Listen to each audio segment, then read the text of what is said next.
Hello friends, welcome back to my channel chemical engineering basics. जो लोग इस channel पे नए हैं उनको बता दूं कि हमने एक ऑपरेटर ट्रेनिंग प्रोग्राम स्टार्ट किया था जिसमें हमने सेफ्टी पहला मॉड्यूल लिया था। उसमें हमने परमिट टू वर्क से रिलेटेड हमने सब कुछ देखा, पढ़ा, समझा। आज हम जो पढ़ने जा रहे हैं या समझने जा रहे हैं वो NFPA डायमंड के बारे में है।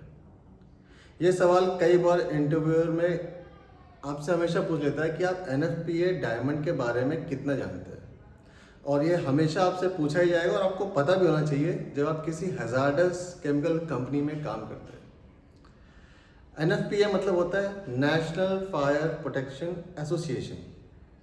ये एक संस्था है जिसने किसी भी केमिकल को उसकी हैजार्डस प्रॉपर्टीज़ के बेसिस पे डिफाइन किया है कि कोई भी उस डायमंड को, जैसे इस डायमंड को देख रहे हैं, इस डायमंड को देख के समझ सके कि जिस केमिकल के बारे में हम बात कर रहे हैं वो कितना हैजार्डस है।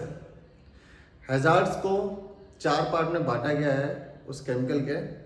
सबसे पहला है रेड कलर का रहता है, टॉप में ये रेड कलर का होता है। इसमें फ्लेमेबिलिटी हैजार्ड कि मेटल, जो भी मटेरियल है आपका, वो कितना ज्वलनशील है। दूसरा आपका हेल्थ हैजार्ड है। ब्लू कलर से अगर आपको इस पूरे क्वाड्रेंट में 4 क्वाड्रेंट में आपके पास हैजार्ड्स का डिपिक्शन होता है। ब्लू कलर का जो रहता है क्वाड्रेंट, वो आपको बताता है कि वो कितना हेल्थ हैजार्डस है, जो भी उसको हैंडल कर रहा है, आदमी के लिए कितना हेल्थ हैजार्डस है। वाइट कलर आपको कोई स्पेशल हैजार्ड है क्या उसका, जैसे मटेरियल आपका ऑक्सीडाइजिंग है, एसिडिक है, बेसिक है, इस टाइप से। और फिर येलो कलर का जो होता है उसमें आपको उसका स्टेबिलिटी कितना है, अंडर डिफरेंट कंडीशंस मटेरियल खुद में कितना स्टेबल है। इस बेसिस पे हम हर एक डायमंड के अंदर जो 4 क्वाड्रेंट है, हम एक एक करके उन क्वाड्रेंट्स को डिस्कस करेंगे और समझेंगे कि उसके अंदर जो नंबर्स हैं उन नंबर्स का क्या मतलब है। स्टार्ट करते हैं हम ब्लू से। जो भी आदमी काम कर रहा है या हैंडल कर रहा है किसी भी केमिकल को, उसके लिए उस केमिकल का हेल्थ हैजार्ड जानना बहुत ज़रूरी है। तो इसलिए मैं स्टार्ट करूंगा हेल्थ हैजार्ड से। जितनी भी नंबरिंग आपको इस ब्लू वाले कॉलम में या क्वाड्रेंट में जो मिलेगी वो 0 से लेकर के 4 तक की होगी। अगर किसी का भी 0 हैजार्ड लिखा है तो 0 हैजार्ड मतलब वो आदमी के लिए हैजार्डस नहीं है। अगर आदमी उस एनवायरनमेंट में रहता है तो वो बिल्कुल भी हैजार्डस नहीं है, लगातार काम कर सकता है उस एटमॉस्फेयर में, तो हैजार्डस बिल्कुल नहीं है। दूसरा, अगर वहाँ पे 1 नंबर लिखा है, तो अगर किसी भी केमिकल के NFPA डायमंड में ब्लू कॉलम में अगर 1 लिखा है तो उसका मतलब क्या है कि उसके अंदर प्रॉपर्टी है कि वो किसी तरीके से आदमी को इरिटेशन दे सकता है, कि आपको उसके साथ काम करेंगे तो आपको कुछ टाइम के बाद आपको इरिटेशन होने लगेगी। तो ऐसे जितने भी रहते हैं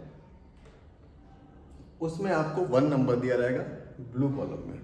अभी हम जितना भी डिस्कस करें वो सिर्फ और सिर्फ ब्लू कॉलम में क्या नंबर्स हैं और उन नंबर्स का मतलब क्या है वो समझ जाए। 2 नंबर दिया होगा तो इसका मतलब क्या है कि अगर आप लगातार फिर भी काम करते रहेंगे उस केमिकल के साथ तो आपको सिग्निफिकेंट इंजरी वो कर सकता है, लेकिन टेम्परेरी रहेगा। यानी कि टेम्परेरी उसके अंदर है कि वो आपको कुछ ना कुछ इंजरी आपको दे जाएगा, लेकिन वो बहुत ही बड़ी इंजरी नहीं होगी। मीन्स यू कैन सस्टेन, लेकिन इंजरी तो है। यानी कि वहाँ से वो हैजार्डस प्रॉपर्टी उसकी आ गई है जो कि आपको, आपकी हेल्थ को अफेक्ट कर सकता है डायरेक्टली। अगर ये 2 से 3 पे पहुँच गया तो 2 से 3 पे पहुँच गया मतलब कि अब ये सीरियस इंजरी दे सकता है, कि डायरेक्टली आपको बहुत ही परमानेंटली आपको कोई भी इंजरी, यानी कि आपको सांस की प्रॉब्लम, लंग्स की प्रॉब्लम, ऐसी कोई भी चीज़ जो आपके साथ परमानेंट इंजरी आपको दे देगा। अगर किसी भी केमिकल के साथ ब्लू कॉलम में अगर आपको 3 नंबर लिखा है तो आपको ये चीज़ बहुत ही समझ के रखना है कि 3 नंबर अगर है और मैं उसके साथ विदाउट PPEs अनसेफली हैंडल करूँगा तो वो मेरे हेल्थ को परमानेंट इंजरी दे सकता है। और वहीं पे अगर वो 4 नंबर का है तो मतलब वो एकदम घातक है, डायरेक्टली वो आपकी लाइफ थ्रेटनिंग है, लीथल है। यानी कि अगर 4 नंबर है तो उसके साथ आपको बहुत ही प्रिकॉशंस के साथ काम करना है, क्योंकि अगर आप उसके साथ डायरेक्ट कांटेक्ट में आते हैं तो it can be lethal, it can be a fatal incident cause कर सकता है। तो ये हो गया, हमने आज समझा कि ब्लू कॉलम में 0 से लेकर 4 तक है, तो उसका हम क्या मतलब समझेंगे। अब हम बात करते हैं रेड कॉलम के बारे में। अगर रेड कॉलम में आपके पास यही नंबर्स लिखे हैं तो उन नंबर्स का मतलब क्या समझते हैं। तो अगर रेड कॉलम में आपके पास 0 लिखा है तो इसका मतलब क्या है कि वो बिल्कुल भी जलेगा नहीं, इट इज़ नॉट फ्लेमेबल, जलेगा नहीं, तो आग नहीं पकड़ेगा। इसका सीधा सा मतलब ये है। अगर वहां पे 1 नंबर लिखा है तो इसका मतलब क्या है कि उसको जलाने के लिए पहले तो आपको उसको हीट करना पड़ेगा। यानी अगर टेम्परेचर्स नहीं है, नॉर्मल टेम्परेचर्स पे, तो भी वो आग नहीं पकड़ेगा। उसको आग पकड़ने के लिए एक फिक्स टेम्परेचर तक आपको लगातार हीट करना पड़ेगा। 2 नंबर का मतलब है कि उसको हीट तो करना ही पड़ेगा, लेकिन हाई एम्बिएंट टेम्परेचर पे बर्न कर सकता है। इन दोनों में क्या डिफरेंस है? इन दोनों में डिफरेंस ये है कि इग्नाइट करने से पहले भी उसको हीट करना है, प्री हीट करके ही वो इग्नाइट कर सकते हैं, तो भी वो जल सकता है, लेकिन एक फिक्स टेम्परेचर के बाद ही। लेकिन यहाँ पे क्या है कि उसको हीट कर, एम्बिएंट टेम्परेचर जो हमारा रेगुलर एम्बिएंट टेम्परेचर है उस पर भी हीट करेंगे तो टेम्परेचर्स पे वो आग पकड़ सकता है। यहाँ पे हम किस बात की बात कर रहे हैं, हम नॉर्मल टेम्परेचर्स में अगर वो गर्म है तो वो आग पकड़ सकता है, लेकिन यहाँ पे उसको प्री हीट करना भी पड़ेगा और हायर टेम्परेचर पे लेके जाना पड़ेगा, तभी जाकर के वो आग पकड़ेगा। एम्बिएंट टेम्परेचर पे आग नहीं पकड़ेगा। 3 नंबर क्या है? अगर वो सब्सटेंस को हर टेम्परेचर पे वो आग पकड़ सकता है, किसी भी टेम्परेचर पे लेके जाइए वो आग पकड़ने में सक्षम है। और 4 नंबर पे क्या है कि वो जैसे ही एटमॉस्फेयर में आएगा वो अपने आप वेपोराइज होना चालू हो जाएगा और डायरेक्टली वो रेडिली अपने आप को नॉर्मल टेम्परेचर पे भी आग पकड़ सकता है। हाईली फ्लेमेबल सब्सटेंसेस 4 नंबर में आएंगे, थोड़े से लोअर 3 नंबर में आएंगे, उससे कम 2, उससे कम 1, और जो बिल्कुल नहीं जलेंगे वो 0। स्टेबिलिटी हजार्ड की इनस्टेबिलिटी हजार्ड मतलब क्या है कि जो भी मटेरियल है वो नॉर्मल टेम्परेचर या नॉर्मल कंडीशन में कितना स्टेबल है। तो अगर पानी हमने ले लिया, नॉर्मल टेम्परेचर पे पानी ही रहने वाला है, वो कोई भी अलग पदार्थ नहीं बनने वाला है, यानी कि वो पूरा का पूरा स्टेबल है, यानी कि वो 0 है। और ये बात हम कर रहे हैं येलो वाले में कैसा लिखा रहेगा। हाई टेम्परेचर्स पे अनस्टेबल हो सकता है, लेकिन नॉर्मल कंडीशन में वो स्टेबल रहता है, तो उसके लिए 1 लिखा रहेगा। हाई टेम्परेचर और प्रेशर पे अगर वो वायलेंटली कोई केमिकल चेंज करता है, कि जैसे हमने हीट करना चालू किया, एक फिक्स टेम्परेचर आने के बाद हाई टेम्परेचर मतलब 100 डिग्री, 200 डिग्री, 300 डिग्री पे ले गए और बहुत ही वायलेंट हो गया, वो अगर हाई टेम्परेचर पे वायलेंटली केमिकल चेंज करता है तो 2 नंबर हो गया। 3 नंबर के लिए हाई टेम्परेचर्स पे अगर एक्सप्लोड करने जैसा हो जाए कि हमने टेम्परेचर लगातार हाई करते गए, चढ़ाते गए और एक टेम्परेचर ऐसा है जहाँ पे वो एकदम एक्सप्लोजन जैसा हो जाएगा कि अगर उसको कुछ भी स्ट्रोक लगा या हमने उसको एनर्जी दी, थोड़ा सा इनिशियल सोर्स दिया, तो वो एकदम एक्सप्लोड कर जाए। लेकिन यहाँ पे भी सिर्फ हाई टेम्परेचर्स की बात हो रही है। अगर नॉर्मल टेम्परेचर्स पे या नॉर्मल प्रेशर पे ही वो एक्सप्लोड करने लग जाए तो वो हो गया 4 नंबर कैटेगरी। सो अभी तक हमने देखा कि अगर यहाँ पे 4, यहाँ पे 4, यहाँ पे 4 लिख गया, यानी कि उससे जितना दूर रहे उतना अच्छा, और अगर उसके साथ काम कर भी रहे हैं तो जितना ज़्यादा सेफ्टी हम ले सकते हैं हमको उतनी सेफ्टी लेनी है। अगर तीनों में 4 नहीं है, किसी एक में भी है, तो इसका मतलब भी ये है कि वो बहुत ज़्यादा हैजार्डस है, उसको बहुत ही केयरफुली हैंडल करना है, विद एडिक्वेट पीपीईज के साथ ही हैंडल करना है। अब आते हैं वाइट क्वाड्रेंट पे। ये वाइट क्वाड्रेंट का क्या मतलब है? हमने अब तक ब्लू देखा जो कि हेल्थ हैजार्ड से रिलेटेड है, रेड देखा जो कि फ्लेमेबिलिटी से रिलेटेड है, और फिर हमने येलो देखा जो कि इंस्टेबिलिटी के से रिलेटेड है, कि कोई भी केमिकल नॉर्मल टेम्परेचर प्रेशर या हायर प्रेशर पे स्टेबल कितना है, मतलब वो अपने दूसरे प्रोडक्ट्स में चेंज नहीं होता, कोई केमिकल रिएक्शन नहीं करता है, कितना स्टेबल है, वो इसका येलो वाला पार्ट पोर्शन बताता है। अब बात करते हैं वाइट की। वाइट आपको एक्चुअली में कोई उसका स्पेशल हैजार्ड है क्या, उसके बारे में बताता है, उस केमिकल के बारे में। जैसे अगर यहाँ पे ALK लिखा है, मतलब यानी कि वो मटेरियल जो है एल्कलाइन है, बेसिक प्रॉपर्टी है 7 से ज़्यादा का pH है, क्लियर? तो ALK लिखा होगा। अगर एसिडिक है तो सीधे यहाँ पे एसिड लिखा होगा, और यानी कि उसका pH 7 से कम है। अगर कोरोसिव है, डायरेक्टली हाईली कोरोसिव होता है, तो उसके लिए COR लिखा होगा, यानी कि स्टोरेज कैसे करना है, जिस चीज़ में स्टोरेज करना है, स्पेशल कंटेनर्स में स्टोर करना है, कैसे करना है। तो हमको जो भी मटेरियल लेके जाना है, ट्रांसपोर्टेशन करना है या स्टोरेज करना है, तो वहाँ पे समझ में आ जाए कि हमको वो मटेरियल किस टाइप का है, सिर्फ और सिर्फ ये ट्रायंगल देख के। मटेरियल की कोरोसिव प्रॉपर्टी है क्या, वो COR से पता जाएगा। मटेरियल ऑक्सीडाइजिंग है क्या, मटेरियल ऑक्सीडाइज होता है क्या, किसी के भी कांटेक्ट में आया तो वो ऑक्सीडाइज करता है क्या। जैसे क्लोरीन अगर लेके जा रहे हैं तो क्लोरीन एक ऑक्सीडाइजिंग एजेंट है, तो और हाई ऑक्सीडाइजिंग एजेंट है, तो आपको उसके साथ OX मिलेगा। अगर हम क्लोरीन का देखेंगे तो वहाँ पे ऑक्सीडाइजिंग एजेंट हो गया।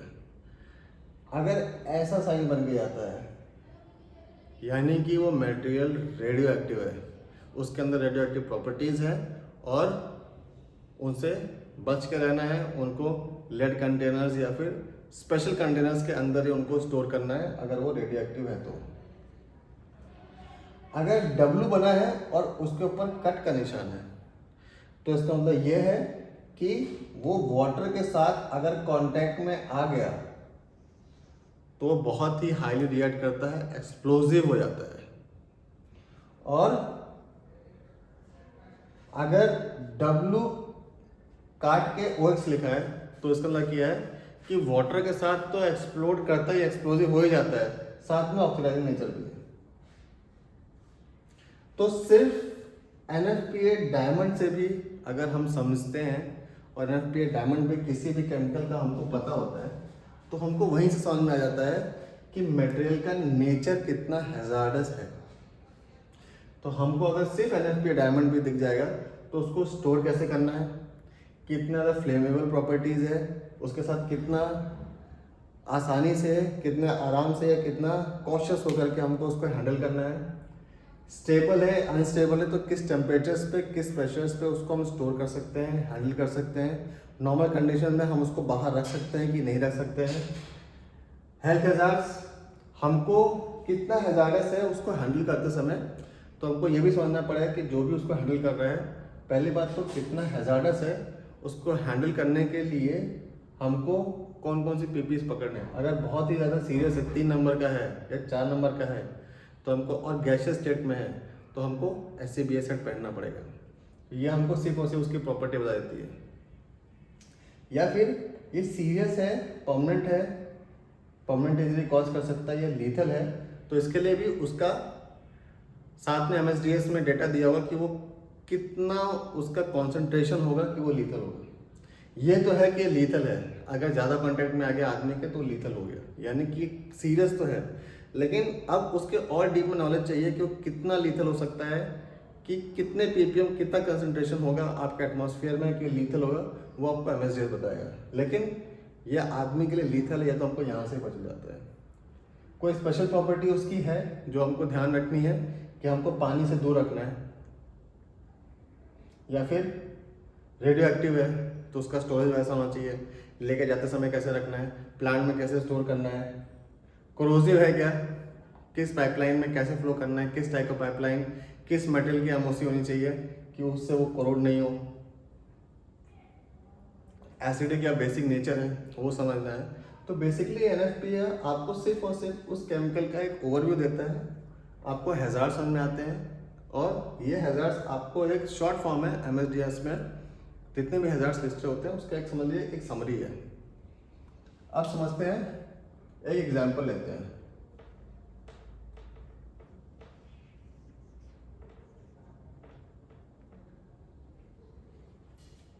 क्लोरीन की बात करते हैं। आप सब क्लोरीन के बारे में जानते हैं, मैक्सिमम प्लांट्स में क्लोरीन बेसिक रॉ मटेरियल है या फिर बाय प्रोडक्ट है। कि क्लोरीन की अगर हैंडलिंग होनी तो हमको क्लोरीन की प्रॉपर्टीज के बारे में तो पता ही है, नहीं पता है तो अभी हम वापस से डिस्कस कर लेते हैं। सबसे पहले हम फ्लेमेबिलिटी की बात करते हैं। क्लोरीन फ्लेमेबल नहीं है, फायर के कॉन्टैक्ट में आके भी वो नहीं जलता है, किसी भी टेम्परेचर लेके जाएंगे तो वो आग नहीं पकड़ता है। ये क्लोरीन की प्रॉपर्टी है। तो जो रेड रहेगा उसके अंदर आपको 0 मिल जाएगा, यानी कि वो फ्लेमेबल है ही नहीं, किसी भी टेम्परेचर पर लेके जाइए वो फ्लेमेबल नहीं होगा। तो 0 लिखा है क्लोरीन के बारे में। अगर हमको लिखना है तो हम क्लोरीन का यहाँ पे 0 लिख देंगे। हमको पता है कि क्लोरीन बिल्कुल भी फ्लेमेबल नहीं है और कंबस्टन को सपोर्ट भी नहीं करता है। अब आते हैं इंस्टेबिलिटी हैजार्ड। नॉर्मली क्लोरीन जब हम पैक करते हैं, आपने देखा होगा प्लांट्स के अंदर, तो क्लोरीन जो है वैसे नॉर्मल टेम्परेचर और प्रेशर में कंडीशंस में आपका एकदम स्टेबल रहता है, कोई रिएक्ट नहीं करता। नॉर्मली अगर नॉर्मल कंडीशन में क्लोरीन फ्री फॉर्म में भी रहता है तो वो बिल्कुल भी किसी चीज़ से रिएक्ट नहीं करता है, स्टेबल रहता है। इसलिए वो पूरा का पूरा स्टेबल है, फॉर्म चेंज नहीं करता, कोई केमिकल रिएक्शन नहीं करता, नॉर्मल रहेगा लेकिन स्टेबल रहेगा। यानी कि हम जब येलो वाली बात करेंगे इनस्टेबल हैजार्ड के लिए तो यहाँ पे भी आपको 0 लिखा रहेगा। जब आता है हेल्थ हैजार्ड के बारे में, तो at high concentrations it is lethal. Means अगर आदमी क्लोरीन के एटमॉस्फेयर में पहुंच गया तो वहां से जिंदा लौट के नहीं आएगा। It is directly lethal, it can be fatal, आदमी वहां से मर सकता है। तो अगर उस एटमॉस्फेयर में जाता है तो वो लीथल है, इसलिए ब्लू में आपको 4 लिख के आएगा। एंड फाइनली वाइट में जहाँ पे उसके स्पेशल हैजार्ड की बात करते हैं तो वो एक्चुअली में एक ऑक्सीडाइजिंग एजेंट है, तो आपको यहाँ पे OX लिख के आएगा। अपने आप में एल्कलाइन नहीं है, एसिडिक नहीं है, कोरोसिव नहीं है। सिंपल क्लोरीन कोरोसिव नहीं है, एसिडिक नहीं है, एल्कलाइन नहीं है, रेडियो एक्टिव नहीं है, वाटर के साथ रिएक्ट करता तो एक्सप्लोड नहीं करता है। तो इसलिए जो है यहाँ का आपको OX लिख के आएगा। तो 4 in blue, 0 in red, 0 in yellow and OX in white. This represents the NFPA diamond of chlorine. So I think मैंने पूरी कोशिश की आपको समझाने की NFPA डायमंड क्या होता है। अब आप अपने हिसाब से भी कभी प्लांट में कोई भी कंटेनर्स आते हैं, मटेरियल्स आते हैं, केमिकल्स आते हैं, तो वहाँ पे सिर्फ और सिर्फ NFPA डायमंड देख करके भी उनकी हैजार्डस प्रॉपर्टीज आप समझ पाएंगे कि वो केमिकल हैंडल करना कैसे करना है, कितने प्रिकॉशंस लेने हैं, वो आपके लिए कितना हैजार्डस है, कितना फ्लेमेबल है, कोई स्पेशल प्रिकॉशंस लेने हैं, पानी से रिएक्ट करता है नहीं करता है, ऑक्सीडाइजिंग नेचर है नहीं है, एसिडिक है बेसिक है, या फिर स्टेबल है कि नहीं स्टेबल है, किस टेम्परेचर पे प्रेशर पे उसको होल्ड करना है। ऐसा तो नहीं कि अंडर प्रेशर ही उसको जो है करना है, गैसेस फॉर्म में आया है लिक्विड फॉर्म में कन्वर्ट हो जाए, लिक्विड फॉर्म में आया है गैसेस फॉर्म में कन्वर्ट हो जाएगा। तो बेसिकली उसकी स्टेबिलिटी और ये सारी चीज़ें आपको इस NFPA डायमंड से मिल जाएगी। I think that was all for now. Thank you.